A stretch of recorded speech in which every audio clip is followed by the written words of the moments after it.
Provérbios 3, versículos de 3 a 4. Que o amor e a felicidade jamais o abandonem. Prenda-os ao redor do seu pescoço. Escreva-os na tábua do seu coração. Então você terá o favor de Deus e dos homens e boa reputação. Comentário Euda Mendes, de Teresina, Piauí.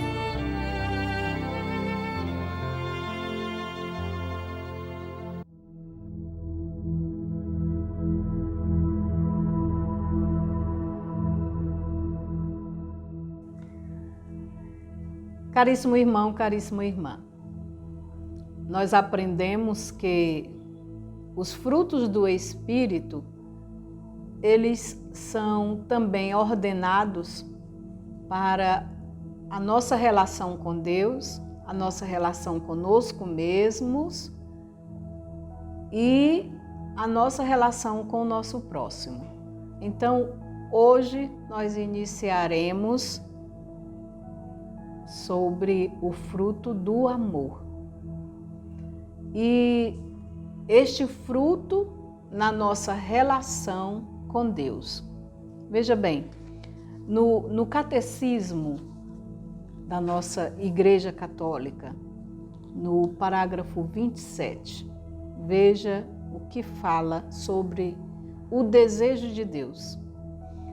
O desejo de Deus está inscrito no coração do homem, já que o homem é criado por Deus e para Deus. E Deus não cessa de atrair o homem a si. E somente em Deus o homem há de encontrar a verdade e a felicidade que não cessa de procurar. Em Romanos também, no capítulo 5, versículo 5, a palavra nos diz que Deus, ao criar o homem, infundiu-lhe o impulso para amar e ser amado.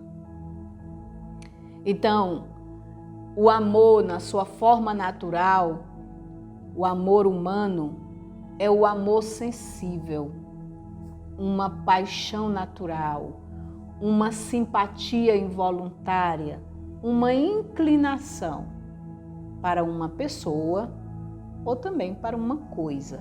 Este é o amor natural.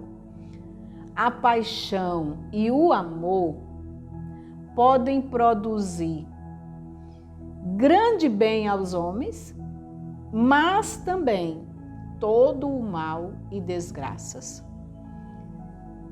E esta produção do bem ou do mal vai depender da direção que se toma. Por exemplo, se nos abandonarmos ao próprio sabor do nosso instinto desenfreado, aí nós teremos desgraças, apegos, escravidão. Mas, se este nosso amor natural for bem dirigido, for orientado, aí sim, fará bem a nós e fará bem aos outros. No documento da nossa igreja Gaudium et Spes, número 13, nos fala sobre exatamente esta questão da paixão e do amor em nós. O homem, olhando o seu coração, descobre-se também inclinado para o mal e mergulhado em múltiplos males que não podem provir do seu Criador, que é bom. Recusando muitas vezes a reconhecer Deus como seu princípio, como nos diz aqui o catecismo sobre o desejo de Deus, o homem destruiu a devida ordem em relação ao fim último e, ao mesmo tempo, toda a sua harmonia consigo mesmo, com os outros homens e com as coisas criadas. Então veja, a desordem que existe em nós, na relação conosco mesmo, com os outros e com as coisas criadas, parte da recusa de ter Deus como a nossa essência, como o princípio essencial da nossa vida. Por essa razão, toda a vida humana, individual e coletiva, apresenta-se como uma luta dramática entre o bem e o mal, entre a luz e as trevas. Veja como é profundo isso. Quantas vezes nós podemos verificar que não nos amamos? E não nos amar é uma desordem. Quantas vezes percebemos que não amamos determinadas pessoas, que não conseguimos perdoar? Isso também é uma desordem. Quantas vezes percebemos que não conseguimos utilizar as coisas de modo ordenado? Aí entra a questão da desonestidade, da corrupção. E o que é isso também? É uma desordem. E esta desordem, na nossa relação conosco, com os outros e com as coisas criadas, parte da recusa de abrir-se a Deus, que é o amor.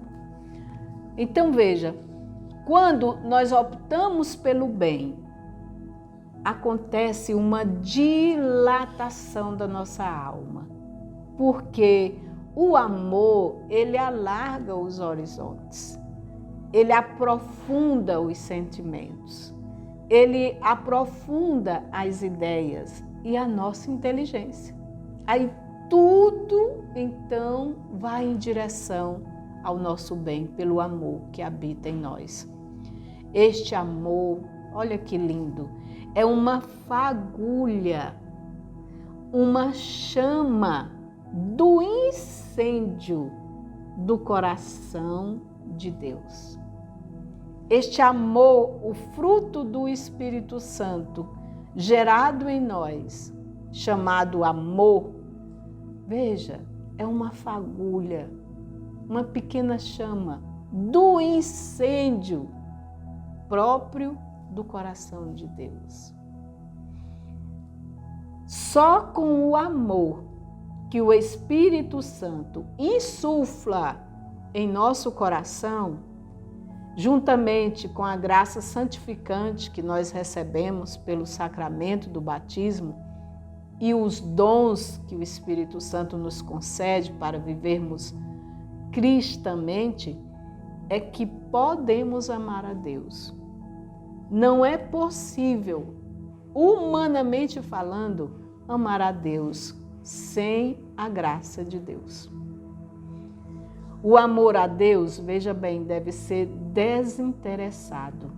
O que significa que eu não posso buscar a Deus pelas coisas que Ele realiza ou que eu quero que Ele realize na minha vida, mas amar a Deus pelo que Ele é, porque Ele é Deus. Se Deus não encontrasse resistência em meu interior, no seu interior, o amor penetraria e modelaria inteiramente a nossa vida, o nosso ser. Colocaria em ordem toda a nossa vida, todas as áreas do nosso ser, para que percebamos o quanto é importante se deixar amar, se deixar conduzir pelo Espírito Santo que está em nós para produzir esses frutos.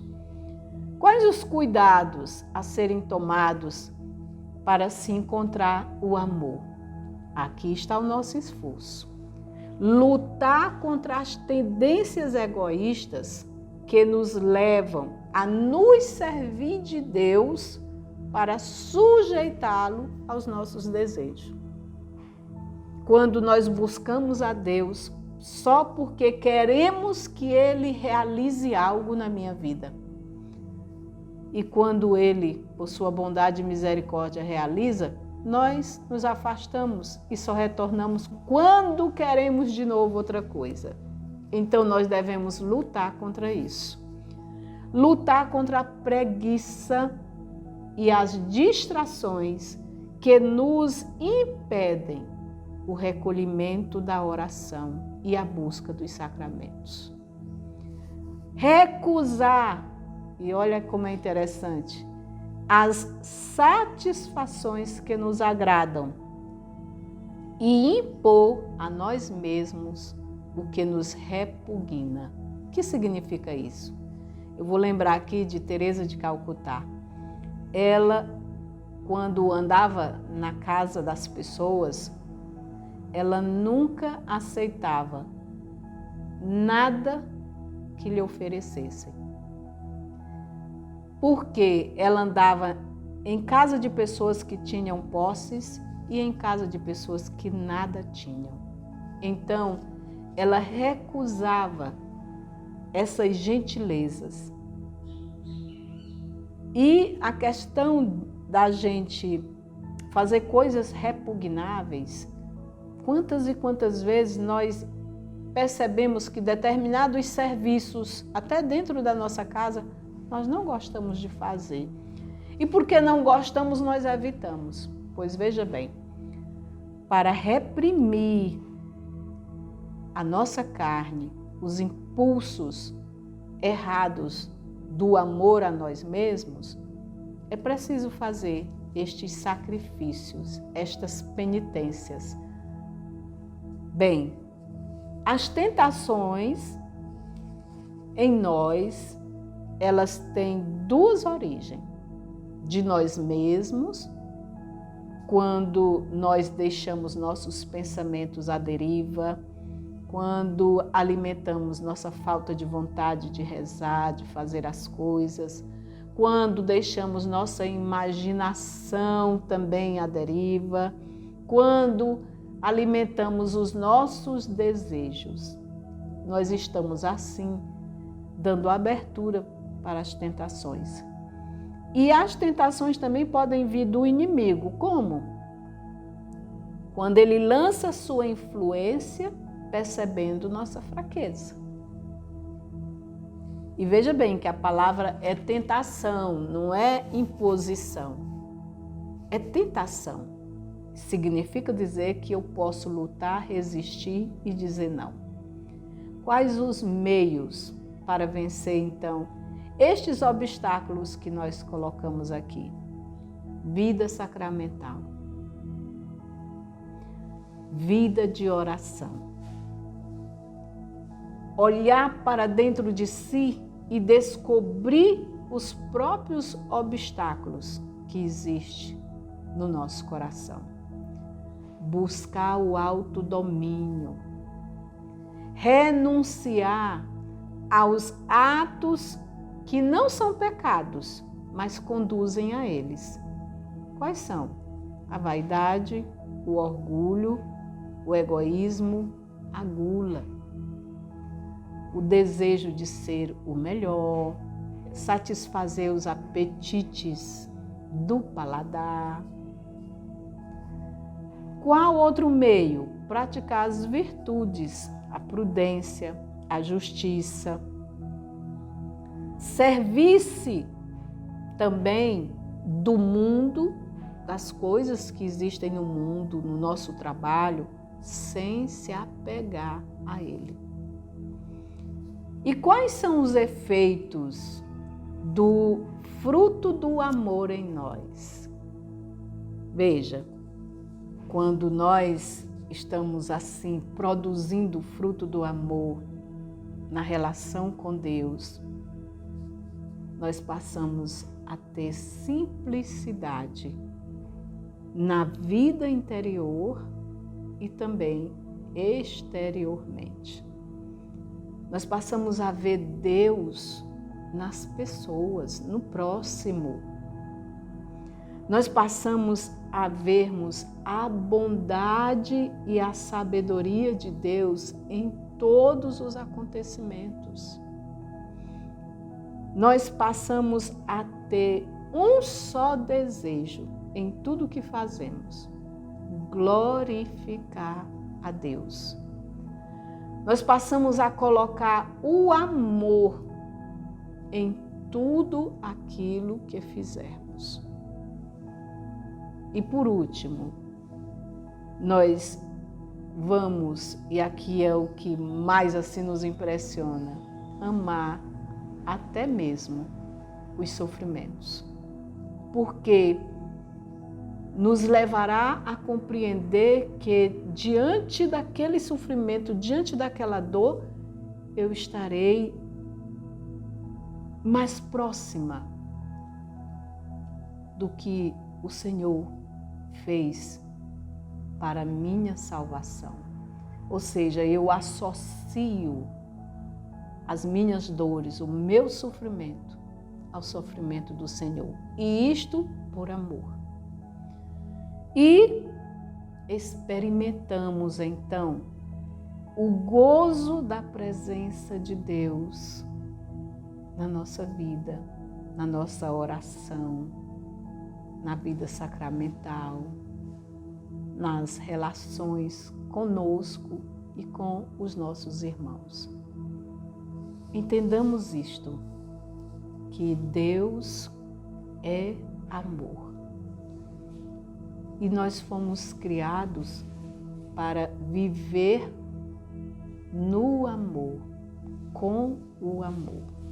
Peçamos hoje ao Espírito Santo que amorize todo o nosso ser, ordene toda a nossa vida no amor e que tenhamos fertilidade na terra do nosso coração para a produção desse fruto, que é o amor de Deus. Vinde, Espírito Santo. Amém.